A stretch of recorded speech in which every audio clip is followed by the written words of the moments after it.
também? Aleluia, eu gosto muito dessa canção porque ela traz verdades bíblicas. Um dia todos nós estaremos diante do grande rei, do rei dos reis. E ali todos nós teremos que nos dobrar diante do Senhor. Teremos que confessar que só Ele é rei. Aleluia! Independente de crença, de língua, de nação, de religião, todos nós um dia estaremos diante dEle. E a nossa adoração é para Ele. Eu e você fomos criados para adorar esse Deus. E Ele quer nos ouvir.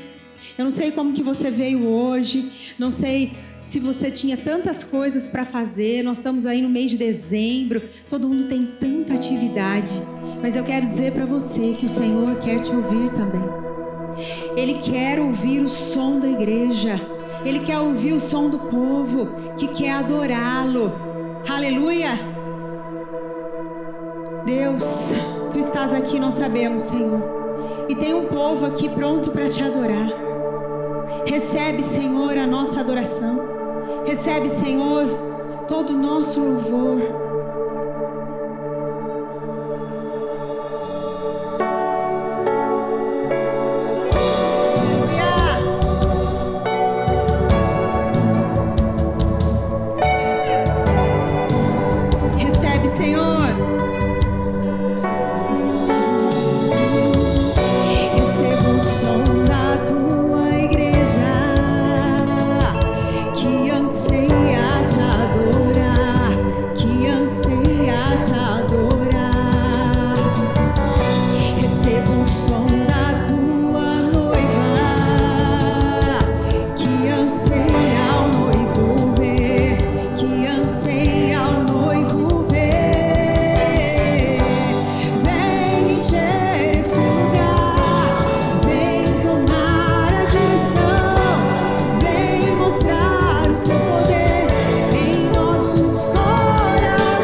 A direção é tua, Senhor.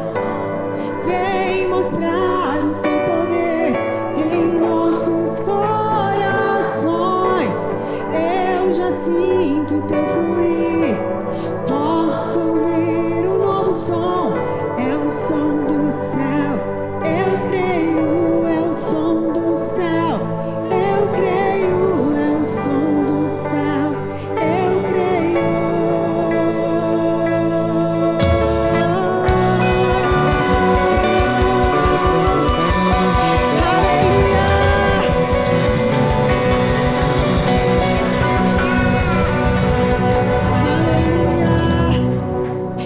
Seja o nome do nosso Deus. Aleluia. Aleluia. É muito bom ouvir o som do céu. É bom sentir que tem anjos cantando com a gente. Mas eu preciso te dizer que o Senhor também quer te ouvir. Oh, Pai. Ele quer ouvir quando você diz que Ele é digno. Quando você diz que Ele é santo. Eu não sei como foi tua semana, se você teve um tempo para se achegar diante do Senhor e dizer: Deus, Tu és digno. Ele é o único santo e poderoso. Deus, Tu és tudo que eu tenho, Tu és tudo que eu preciso, Tu és o meu melhor. Você pode dizer: Senhor, Tu és digno. Você pode dizer: Senhor, Tu és digno. Nós estamos aqui, Jesus, para exaltar o Teu nome, para dizer o quanto nós te amamos. O nome de Jesus é maravilhoso. Você pode dizer: Jesus, Jesus, Jesus, porque esse nome tem poder. Jesus, Jesus. Oh Deus, a Ti toda a honra, toda a glória e todo o louvor. Aleluia, Ele é digno. Digno é o Cordeiro.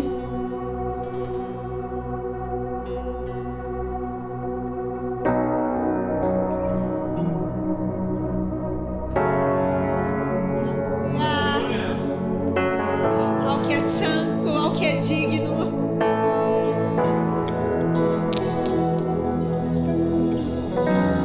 Digno é o Cordeiro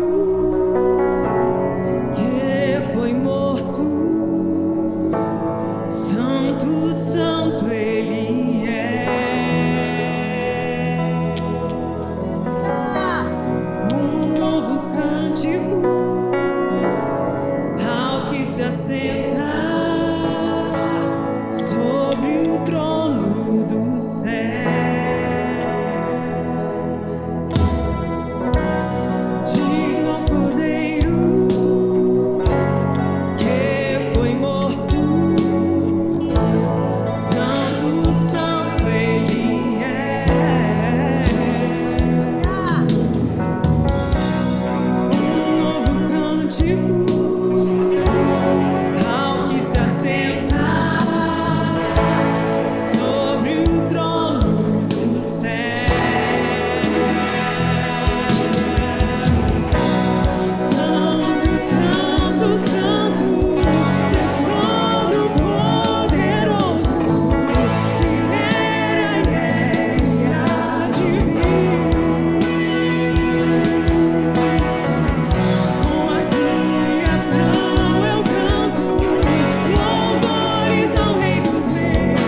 nós vamos estar juntos aí. Como o pastor disse, eu sou líder do Ministério de Homens da nossa igreja lá em São José.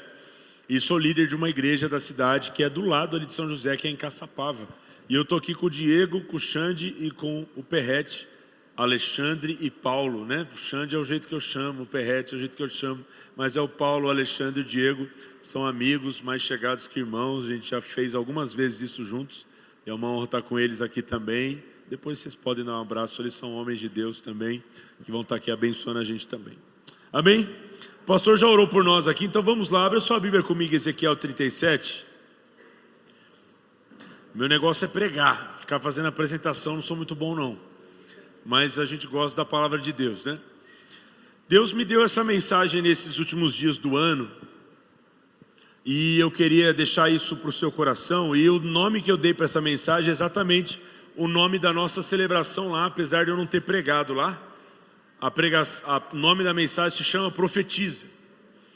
E sabe, eu queria te provocar um pouquinho nessa noite, porque eu tenho percebido, como eu sou pastor de uma igreja local também, eu tenho percebido que as pessoas têm passado por muitas necessidades, muitas mesmo. Seja no casamento, vida financeira, emocional. A gente que é pastor lida com os nossos problemas e a gente lida com o problema de um monte de gente, né? Que às vezes a gente é meio que para-raio, né? Muita gente vem compartilhar o que está rolando na vida deles com a gente, né?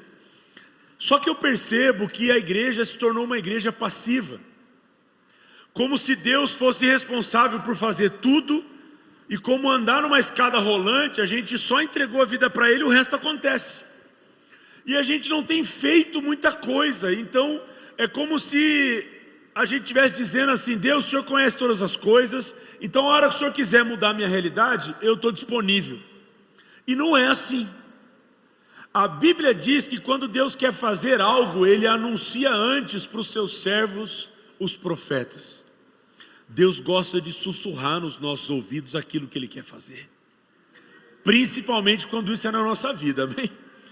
Então se prepara aí na sua cadeira, porque talvez hoje você vai sair um pouquinho da sua zona de conforto, porque Deus tem um convite para nós começarmos a viver realidades nas nossas vidas, antes mesmo delas acontecerem. Eu vou ler na minha versão então aqui, eu estou lendo a Bíblia esse ano nessa versão aqui da NVT, mas tu pode acompanhar na tua Bíblia aí, Ezequiel 37, eu já tinha falado de Ezequiel 37, né? Eu vou a partir do versículo 1 aqui, você deve conhecer esse texto bem famoso, o texto famoso do Vale dos Ossos Secos. A mão do Senhor veio sobre mim, e o Espírito do Senhor me levou a um vale cheio de ossos. Ele me conduziu por entre os ossos que cobriam o fundo do vale, espalhados por toda parte e completamente secos. Então ele me perguntou: filho do homem, acaso esses ossos podem voltar a viver? Respondi: ó Senhor soberano, só tu o sabes. Então ele me disse: profetize a esses ossos e diga: ossos secos, ouçam a palavra do Senhor. Assim diz o Senhor, o soberano: soprarei o meu espírito e os trarei de volta à vida. Porei carne e músculo em vocês e os cobrirei com pele. Darei fôlego a vocês e voltarão à vida. Então saberão que eu sou o Senhor. Versículo 7. Assim anunciei essa mensagem como Ele me havia ordenado. De repente, enquanto eu profetizava, ouviu-se em todo o vale, o barulho de ossos batendo uns com os outros, e ossos de cada corpo estavam se juntando.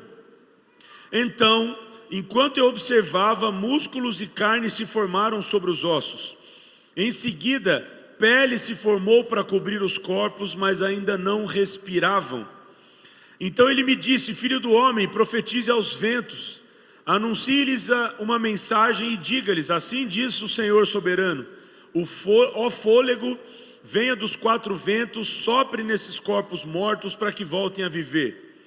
Anunciei a mensagem como ele havia me ordenado, e o Espírito entrou nos corpos, todos eles voltaram à vida e se levantaram e formavam um grande exército. Então ele me disse: filho do homem, esses ossos representam todo o povo de Israel. Eles dizem: tornamo-nos ossos velhos e secos, não há mais esperança em nós, nossa nação acabou. Portanto profetize para eles e diga: assim diz o Senhor o soberano: ó meu povo, eu abrirei as sepulturas do exílio e os farei sair delas, então os trarei de volta à terra de Israel. Quando isso acontecer, meu povo, vocês saberão que eu sou o Senhor. Versículo 14 para encerrar: soprarei meu espírito em vocês e voltarão a viver, e eu os trarei de volta para a sua terra. Então saberão que eu, o Senhor, falei e cumpri o que prometi. Sim, eu, o Senhor, falei. Uau! Essa história é emblemática, né? Eu estava falando hoje de manhã na igreja lá, nós tivemos 2 cultos hoje lá em Caçapava. Apesar de eu não ter pregado essa palavra aqui, eu lembrei dela porque eu ia vir hoje à noite, já estava aquecendo os motores, né? Diferente de um cemitério que tem corpos inanimados, nós não estamos falando de um cemitério, nós estamos falando de ossos. Aqui já passou o estágio de simplesmente morreu. Já foi consumido toda a pele, músculo, tudo, tendão, foi tudo beleléu. Só tem osso. E o texto nessa versão ainda da NVT ainda diz que os ossos estavam completamente secos, ou seja, não tem mais o que acontecer, é daqui para virar pó de novo. É daqui para nada. E aí o Senhor chama Ezequiel, coloca ele do lado e diz: cara, olha aí que tu está vendo, você acha que isso aqui pode voltar a ter vida? Eu gostei da resposta de Ezequiel, falou assim: eu não sei, o Senhor que sabe.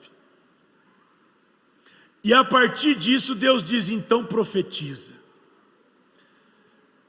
Se, nós já lemos o texto todo, se ossos secos obedeceram a palavra do Senhor, quanto mais eu e você, queridos.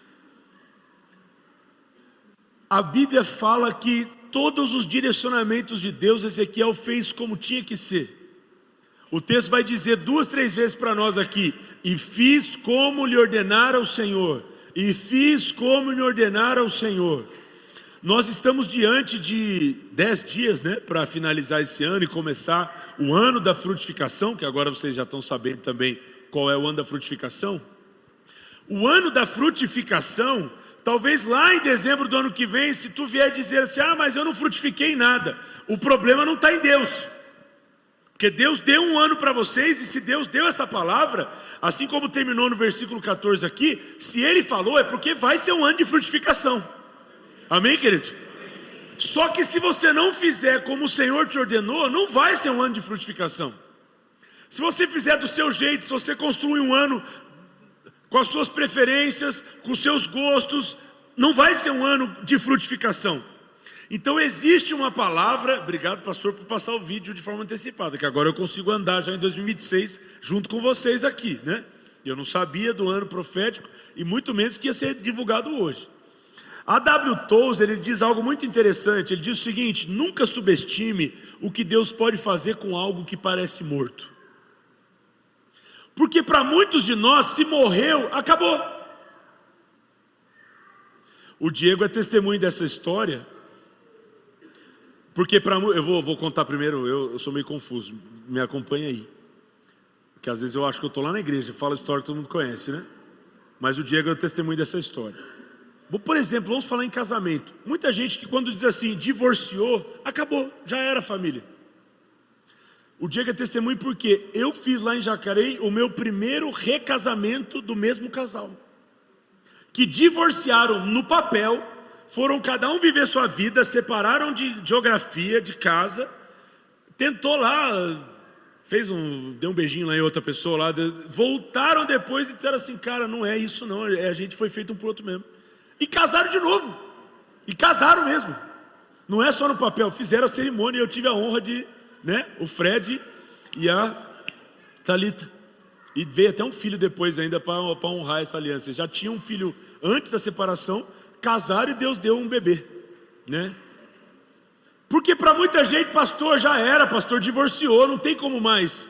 Não subestime o que Deus pode fazer com algo que parece morto. Jesus acabou no seu ministério com alguns velórios. e teve que ter o dedo da irmã de Lázaro na cara dele, ainda dizendo: se tu tivesse aqui, meu irmão não tinha morrido. Jesus só deu aquela piscadinha para Deus no céu e falou assim: ela mal sabe como vai acabar essa tarde. E Lázaro levantou daquela sepultura, gente. Aquilo que você está chamando de morto, talvez pode ser a matéria-prima que Deus precisava para fazer um milagre em 2026 na sua vida, querido. Ah, mas já era, mas não dá mais, mas já foi, já consumiu a carne, já está só no osso. Até enquanto Deus estiver na jogada, pode acontecer alguma coisa. Amém, querido? John Stott diz assim: profecia não é falar o que nós queremos ouvir, mas declarar fielmente o que Deus já disse. O que Ezequiel nos ensina, o que John Stott está dizendo, é fazer como lhe ordenara o Senhor. Existe uma palavra sobre o seu ano, é um ano de frutificação. Não aceite nada menos do que um ano de frutificação. Eu estava ali, o pastor estava dizendo: vamos, ore comigo. Eu estava orando ali por vocês, e já que eu estou aqui, eu estava recebendo desse ambiente também, e eu estava falando: Deus, que seja o ano dos frutos inéditos, não só frutos abundantes. Sabe quando você comeu uma fruta pela primeira vez, principalmente aquela que te agradou muito, não foi prazeroso, sim ou não? Que 2026 Deus te dê frutos inéditos. Deus te faça desfrutar de algo. Pastor, mas já estou 30 anos casado, eu já estou não sei quantos anos trabalhando nessa área. Vai ser o seu melhor ano no matrimônio, vai ser o seu melhor ano profissional, porque ainda que tenha muito tempo que você faz a mesma coisa, Deus pode fazer uma sensação ser inédita. Você não vai precisar trocar de esposa não, amém? Fica com ela. Mas pode ser uma versão do que Deus vai fazer na sua família que você nunca desfrutou. Um fruto inédito, um gosto inédito. Vamos aqui então, eu quero compartilhar com você 4 princípios sobre esse texto. E Deus me deu essa palavra para o meu final de ano e eu queria compartilhar com você. Então, tudo baseado aqui no texto que nós lemos. O primeiro princípio então é que tudo começa com uma palavra. Querido, 2026 não faça nada sem que você tenha uma palavra. Se mover sem uma palavra é se colocar em vulnerabilidade. Quando, principalmente nós, somos filhos de Deus, nos movemos sem que Deus tenha dito que era para a gente ir, a gente está prestes a ser atacado porque nós estamos vulneráveis. Deus não deu o segundo comando, fica no primeiro, fica onde você está. O problema da ansiedade é querer fazer alguma coisa para ajudar Deus, sendo que Ele não pediu sua ajuda. Vamos para o prático aqui, porque eu gosto muito, eu sou muito prático. Abraão recebeu a primeira palavra: eu vou fazer você pai de multidões. Os anos estão passando, 90, 100, e aí Deus, quando vai rolar essa promessa? Não parece na mente deles que não vai rolar mais, não vai acontecer mais. Qual que é a brilhante ideia de Sara? Só que não, nós temos umas meninas aqui, umas servas. E não sei se você lembra, eu gosto sempre de olhar para o retrovisor dos textos para lembrar de onde começou essa história. Só tem serva por causa da mentira do Egito. Ou seja, aquela serva ali é fruto de um erro de Abraão. Não é uma estratégia de Deus, é presente do Egito, é presente do faraó. Você sabe o que o Egito representa espiritualmente, amém? Cuidado com os presentes do Egito, com as coisas que vieram na mochila na sua fase do erro. Elas podem se tornar uma estratégia diabólica para você tentar alcançar o que Deus disse que Ele ia fazer. E aí Sara tem essa brilhante ideia dizendo: tem uma menina aqui, a gente já está velho, não vai dar em nada essa palavra que Deus disse. Deita com uma menina dessa, engravida, a gente vai ter o filho, a promessa cumpriu.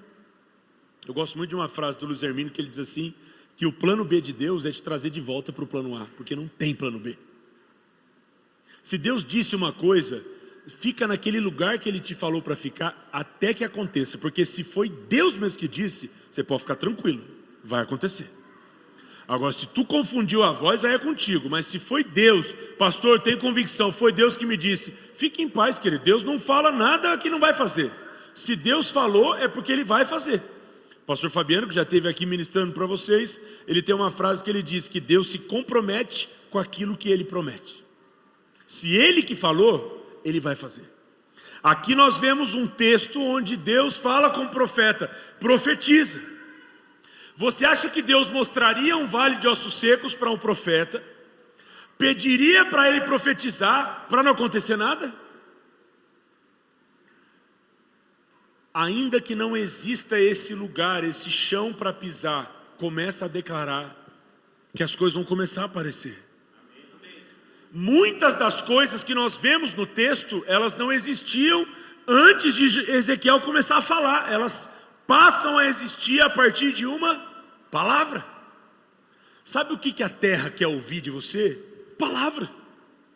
E gente, um conselho de amigo aqui: vamos ser mais positivos com o que a gente fala. Vamos ver tantas coisas de Deus na nossa vida e a gente só fala bobeira.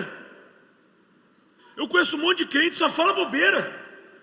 A hora que é para usar a palavra para falar coisa boa, mas tu tá vendo teu filho todo desalinhado, você vai falar, esse menino nunca vai mudar. Aí não vai mudar mesmo. Olha a palavra que tu está lançando sobre o menino. Ô Senhor, esse menino em 2026 vai ser o filho que eu sonhei ter. Profetiza, querido, amém? Esse cara não muda, essa pessoa não muda. Você percebe que a gente fica fazendo manutenção do estado atual da pessoa com as nossas palavras, ao invés de liberar algo aquilo que a gente quer ver. Se você não está vivendo ainda o que você deseja, pelo menos começa a falar desse futuro que você anseia. Amém, querido? Começa a bater no seu peito e falar assim: eu sou próspero, eu tenho uma mente abundante, eu sou saudável, eu sou alguém que vai viver as promessas de Deus. Não fica naquela escassez de pensar que você não merece nada. Gênesis 1 vai dizer que Deus disse e tudo começou a ser criado. Deus sabe que palavra tem algo poderoso por detrás dela. Então, 2026, use mais a sua palavra para gerar futuro, para gerar um exército. Deus é poderoso para fazer um monte de osso se tornar um grande exército. Segundo, nós profetizamos e é Deus quem faz. E aí, por que eu estou dizendo isso aqui? Porque a partir do momento que você vai profetizar, você não vai ficar preocupado mais, porque não é você que faz acontecer. Amém, gente? Nós temos lá na nossa igreja muitos ministérios proféticos, ministérios de cura, né? E eu percebo às vezes que eu sou muito observador.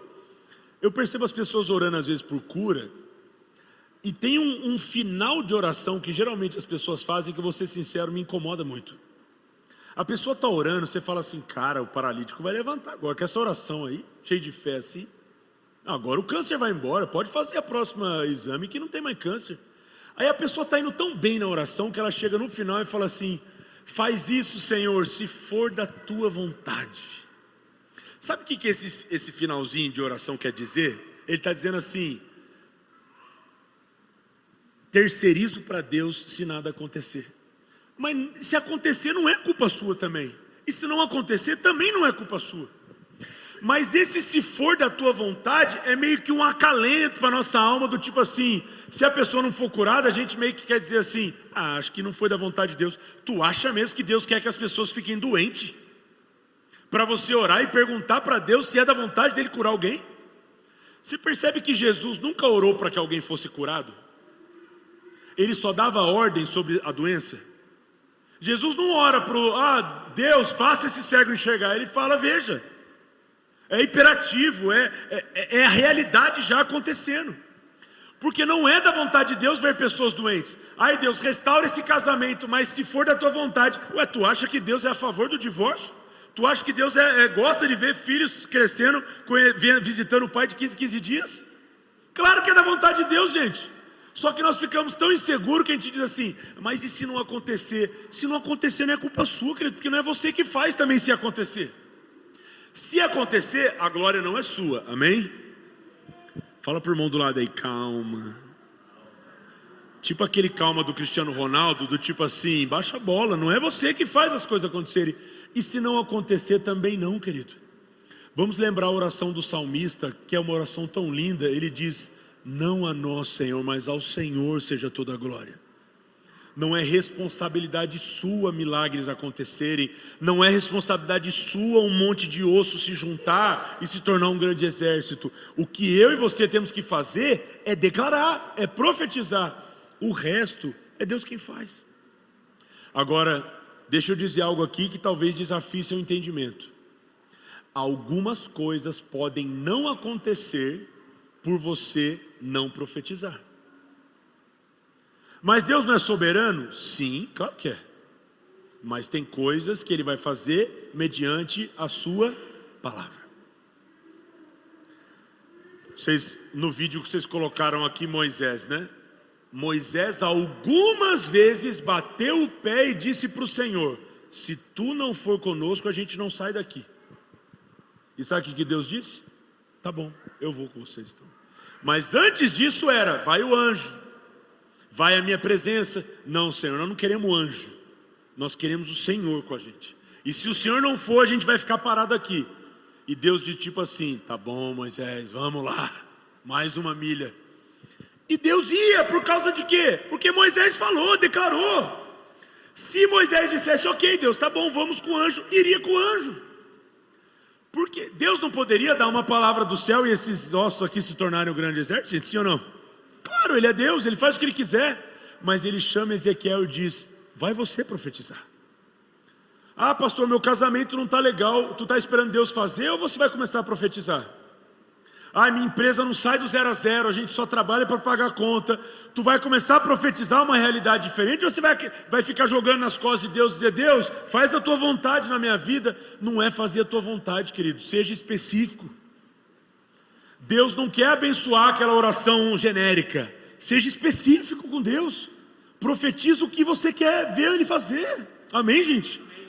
Seja específico, é no meu casamento, é na minha empresa, é na minha vida espiritual. Declara. Gente, Deus começa a dizer coisas tão específicas: osso, tendões. Olha quantas coisas tinham que acontecer. Não era simplesmente voltem à vida. Não, tem um processo. A gente vai falar disso daqui a pouco. Tem um processo. Mas para cada processo tinha uma palavra. O Otmani diz assim: a obediência humana libera o agir soberano de Deus. Amém? Não seja um crente passivo, apático, que vive na inércia de acreditar que Deus é soberano e vai fazer tudo. Assume tua responsabilidade, faz a tua parte, principalmente no que diz respeito à tua boca. Usa ela para gerar futuro, para profetizar realidades que não existem. Terceiro, profecias criam um caminho. Eu gosto de falar disso. Versículo 7 diz: e eu profetizei conforme a ordem recebida. Enquanto eu profetizava, houve um barulho. Diga comigo: houve um barulho. Gente, enquanto você começa a falar, não significa que tudo vai acontecer, mas pode ter certeza, tem um barulho acontecendo. Sabe por quê? Profecias, elas criam um caminho. Vou ser mais específico. Eu estava na casa de uma família esses dias que não consegue engravidar. E mais do que isso, eles engravidaram e perderam o bebê ali com poucas semanas de que a gestação deu certo, né? Naturalmente. E aí eu volto depois de algumas semanas lá e vejo uma mamadeira na casa deles. Uma chupeta. Eu falei assim: o que é essa mamadeira aqui? O que é essa chupeta? Ela falou: pastor, a gente aprendeu com o senhor lá na igreja que a gente precisa começar a criar a realidade antes dela existir. Eu estou dizendo para Deus: Deus, a mamadeira e a chupeta eu já tenho. Ela falou para mim assim: pastor, eu só não monto o quarto porque eu não tenho dinheiro, porque se eu tivesse eu até montava o quarto. Porque agora, pastor, eu quero pisar tanto nessa dor que eu estou sentindo de ter perdido um bebê, que eu coloquei aqui na sala essa mamadeira, essa chupeta, para eu passar todo dia aqui e dizer para minhas emoções que estão querendo jogar contra, dizer para o diabo que tomou um filho meu, dizer assim: eu vou ser mãe, a mamadeira e a chupeta já está aqui esperando meu bebê chegar. Ela falou: pastor, não tem um dia que eu não passo por aqui e profetizo que eu vou ser mãe. Eu olho essa mamadeira e digo: filho, está aqui, já estamos te esperando. Filha, a mamadeira sua já está aqui, nós estamos te esperando. E eu começo a profetizar. Sabe por quê? Profecia cria um caminho. Às vezes nós estamos tão perdidos, dizendo: meu Deus, o que vai ser de mim? Quando você começa a profetizar, parece que abre um caminho, acontece alguma coisa. Porque não tinha nada, agora tem sua profecia. E Ezequiel, ainda que não tivesse vendo nada, ele começa a ouvir um barulho.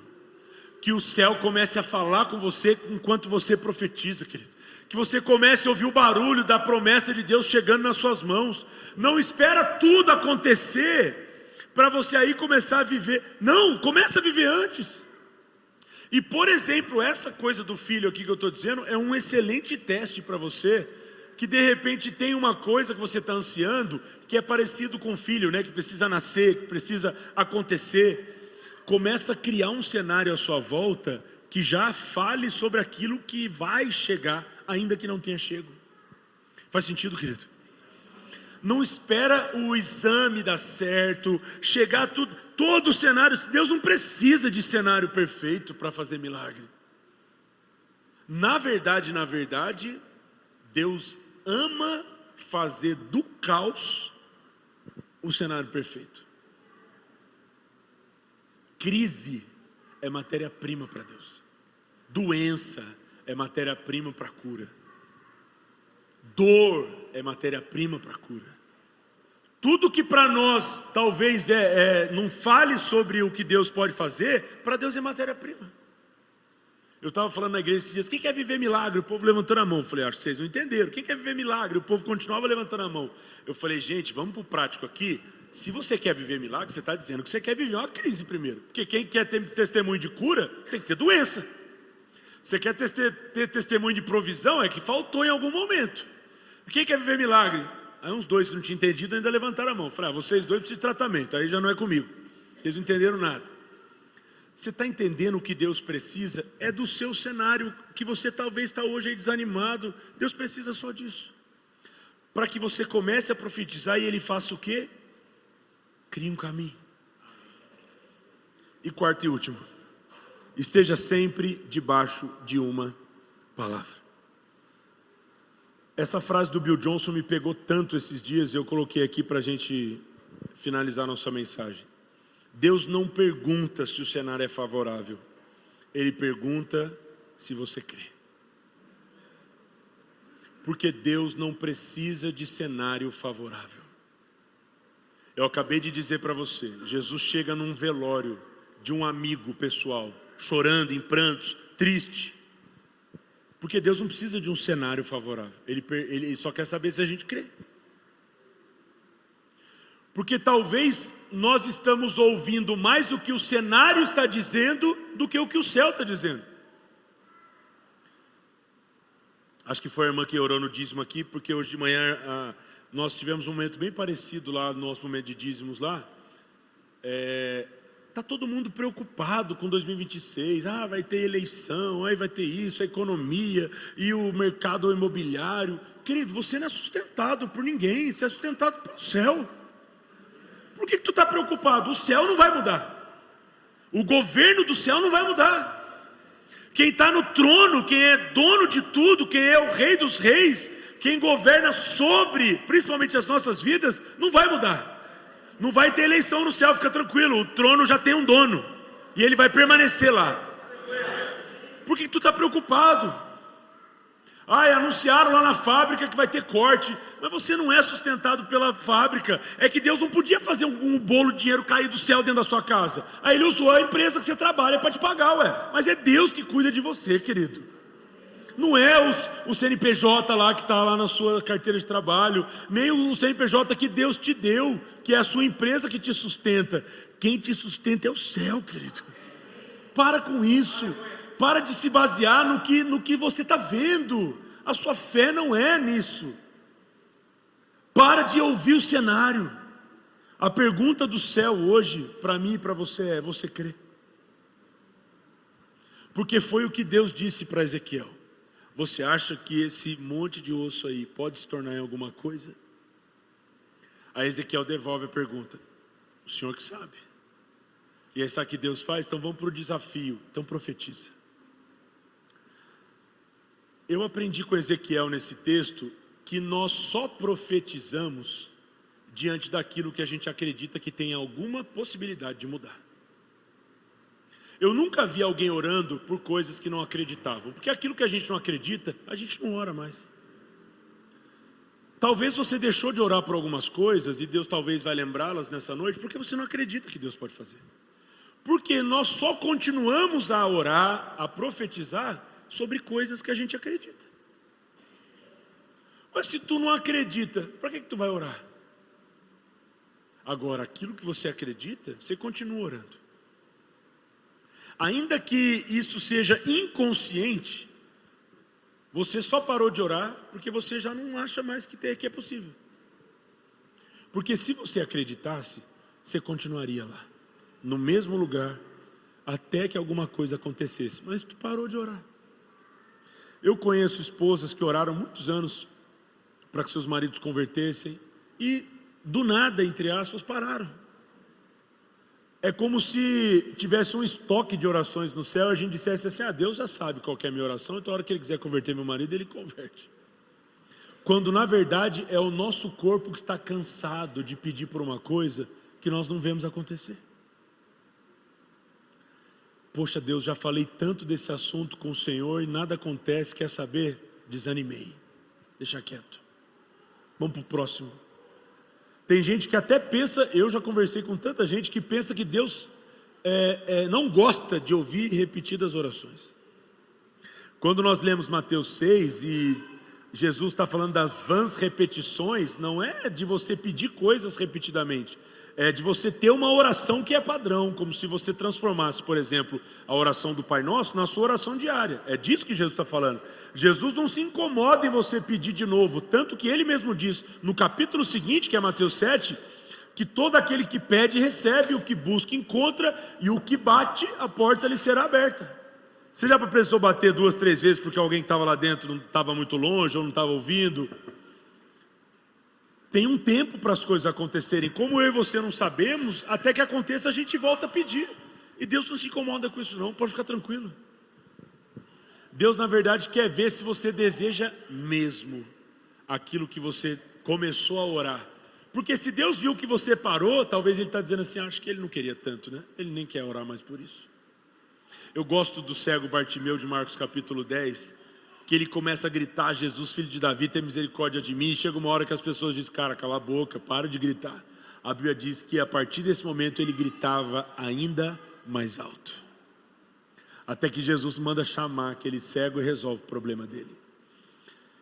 Eu tenho percebido muita gente com a intensidade que elas colocam naquela oração, que talvez não é como elas dizem quando elas não estão orando, que elas desejam tanto assim. Eu na verdade tenho visto gente pedir para que eu ore por algumas coisas que elas mesmas nem oram. Eu parei de orar, pastor. Agora quando as pessoas vão pedir para intercessão, ela fala assim: pastor, ora pela minha mãe lá por favor. Eu falo assim: tu está orando? Ela diz assim: estou orando. Então nós estamos juntos. Aí a pessoa fala assim: pastor, para ser sincero, eu não estou orando não. Eu falo assim: então eu também não vou orar não. Se tu que precisa do negócio não ora, eu tenho que orar? Tu está terceirizando, pô. Você tem que ser a pessoa que mais deseja isso. Você tem que orar mais do que todo mundo. E eu estou junto contigo nisso. Eu não estou sendo duro não, só estou querendo ensinar as pessoas que talvez elas deixaram de lutar por coisas que elas não estão crendo. Se ela não ora por aquilo, você acha que ela vai crer na minha oração? Se nem ela mais tem gás para orar por aquilo. Vamos ficar de pé, gente?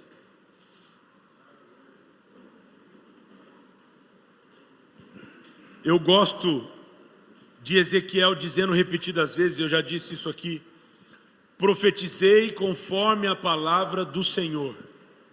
Porque tudo que você profetizar que partiu de Deus para o seu coração, tu pode ficar mais seguro ainda. Mais seguro ainda. Agora, se você fizer do seu jeito em 2026, Deus vai fazer na história. E olha que coisa profética, eu pensei nisso agora, tá? Não vim com isso na mente não. Casa viva. Não é esse o nome de vocês? Não pode ter morte aqui dentro. Deus deu uma identidade para vocês que fala sobre vida. A casa é viva. Aqui não cabe osso. Amém, gente? Aqui entrou aqui e vive, né, pastor? Entrou aqui condenado, sai daqui salvo, em nome de Jesus. Entrou triste, sai alegre, porque essa casa é uma casa viva. E que em nome de Jesus 2026 seja esse o retrato. Ao olhar para vocês, ao entrar aqui, façam dessa casa de fato uma casa viva. Sabe que as pessoas que não conhecem a Jesus e a vida com Deus, ao entrarem aqui, dizem assim: não, eu nunca vi um lugar tão vivo como esse. Porque aonde tem o Espírito de Deus, tem vida, gente. Eu queria que você pensasse em pelo menos uma coisa. Se você puder fechar os teus olhos aí. Nós vamos orar juntos aqui. Mas pelo menos uma coisa que para você diz: morreu, não dá mais. Pastor, eu já tinha parado de orar por isso há anos. Eu já tinha desistido desse sonho há muito tempo. Mas o Senhor me lembrou hoje, nesta noite, que assim como aqueles ossos, Ele pode fazer isso voltar a viver. Talvez você não tenha mais tido expectativa, sabe? Você está vivendo os dias, um atrás do outro. Acorda, come, toma banho, trabalha, volta, dorme, vai de novo, cuida das crianças. E você não tem tido expectativa pelos seus dias. O Senhor não te criou para isso, pode ter certeza disso. O Senhor te criou para quando você for dormir, haja um desejo tão grande por conhecer um novo dia, que o seu espírito até se agita e dizer: Deus, eu não sei o que vai acontecer amanhã, mas eu estou tão pronto para o Senhor tem para mim. Porque viver, gente, é uma dádiva de Deus tão grande, que Deus viu um mar de ossos e sabe, gente, Deus não se contenta com a morte ao ponto dele ver aquele monte de ossos e ele resolver aquele problema.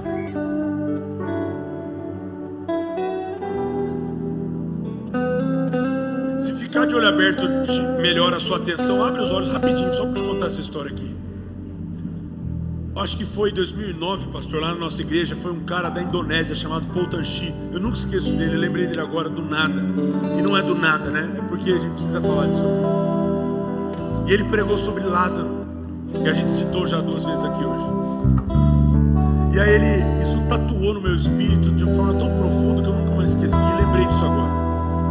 E ele ficou assim, a mensagem dele inteira falando assim: por que Jesus disse Lázaro vem para fora? Daí ele corria o texto, ele voltava e diz: mas por que Jesus disse Lázaro vem para fora? Eu já estava dizendo assim, porque foi o Lázaro que morreu, pô. Não vai dizer vem Maria se foi o Lázaro. E aí ele para e fala assim: o poder de Deus é tão grande, que sabe por que ele disse Lázaro vem para fora? Porque se ele dissesse vem para fora, todos os mortos ressuscitariam. Ele teve que dizer quem ele queria: é Lázaro, eu quero que venha para fora. Esse é o tamanho do poder de Deus. Que se talvez não te ajudou a lembrar disso ao ver esse texto, que já era um prenúncio, né, um prelúdio sobre a história de Lázaro. Aqui Jesus, o nosso Deus, levantou um exército inteiro, né? Nós não sabemos quantos ossos eram, mas a Bíblia diz que se tornou um grande exército. O poder de Deus é desse tamanho, que na verdade é imensurável. Lázaro, por que Lázaro? Porque se ele dissesse vem para fora, todos os mortos ressuscitariam. Eu lembro dele falando assim: imagina a loucura no mundo todo, os cemitérios, as pessoas saindo de dentro das covas, andando na cidade. Meu Deus, que loucura seria. Ele teve que dizer: é Lázaro, eu quero que o Lázaro venha para fora. Jesus vai dizer para aquilo que está morto na sua vida de forma específica: vem para fora. Jesus tem propósito de ressuscitar aquilo que nós cremos, aquilo que nós choramos por aquilo que nós dedicamos a nossa vida. Deus tem vida para derramar sobre você, querido. Deus não te deu uma vida para você ficar em prantos, para você ficar chorando, para você ficar na escassez. Deus não te deu uma vida só para você sepultar aquilo que Ele te deu. Nem tudo que vai para a sepultura permanece lá. Existem coisas que para se tornar um testemunho, Deus permite que morram, para que Ele ressuscite. Nem tudo que vai, volta. Mas algumas coisas, eu não estou dizendo de pessoas, estou dizendo de coisas, ainda que Ele possa, e já fez isso, ressuscitar pessoas. Eu estou dizendo de coisas da sua vida que se foram. Talvez você diz, pastor, não tem como mais. Se nós estamos falando do mesmo Deus, tem como sim. Amém? Agora pode fechar os teus olhos. Pai, no nome de Jesus, nós estamos numa noite profética, Pai, apontando o nosso espírito para um ano que aos nossos olhos não existem, mas que o Senhor já sabe tudo sobre ele. O Senhor é soberano sobre todas as coisas e o Senhor tem o governo de tudo nas tuas mãos. 2026, como a tua palavra nos garante, já está escrito, Pai. A tua palavra diz que todos os nossos dias estão escritos no teu livro. Já existe uma biografia pronta acerca da nossa história, Pai. Sobre o nosso casamento, sobre a nossa empresa, sobre o nosso trabalho, sobre as nossas emoções, sobre a nossa família, sobre a nossa vida espiritual, sobre a nossa igreja, sobre o que o Senhor tem para essa casa, que é uma casa viva. O Senhor já tem todos os dias desta casa contados, escritos, desenhados. O que nós pedimos, ó Pai, é que essa realidade que ainda está no céu desça sobre a terra.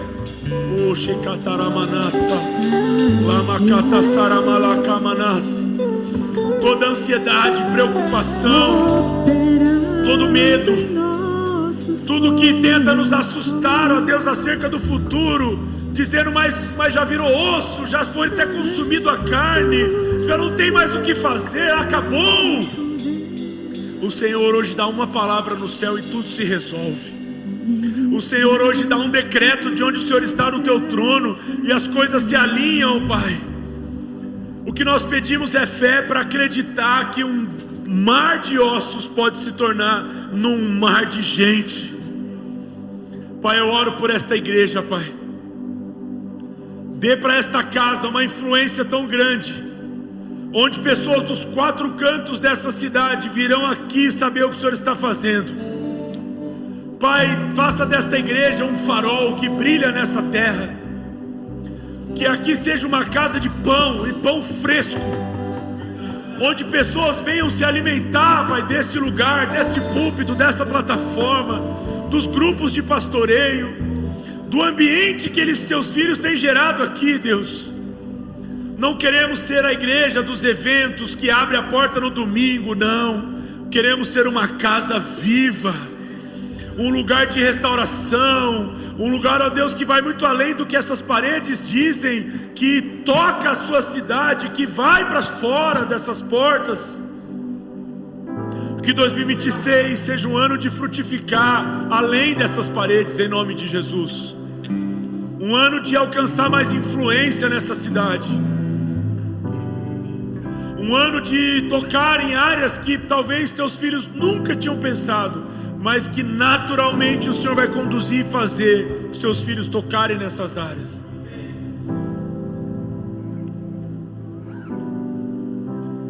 Oramos, ó Pai, assim como o Senhor fez nesse texto, que o Senhor levante um grande exército. Uma grande missão requer um grande exército. Para se fazer uma grande obra, Pai, como nós temos aprendido, não se constrói, não se faz nada grande sozinho. Aumenta o time, Pai.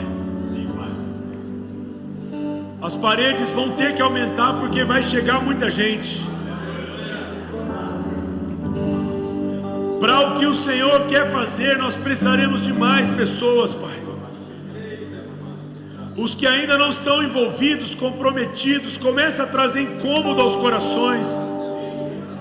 Não é só sobre colocar um recurso num envelope, um dízimo, não. É sobre colocar as nossas mãos, ó Pai, na obra do Senhor. Não há privilégio maior do que servir ao Senhor na tua casa, Pai. Nós que somos pecadores, falhos, limitados, ainda assim convidados a participar de algo tão grande que é o reino de Deus na terra, a tua igreja, Pai. 2026 vai ser um ano para ficar para a história desta igreja. 10 anos, Pai. 10 anos. Marca na história desta igreja o ano de frutificação. Será o ano do inédito. O ano daquilo que nunca se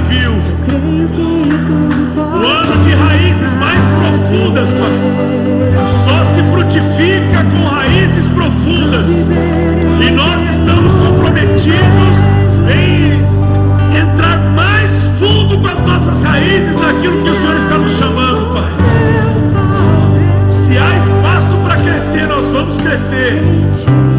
Mas, ó Deus, quando se cresce muito, se quebra a estrutura, se precisa de algo maior, se precisa expandir, ó Deus, e é isso que o Senhor fará.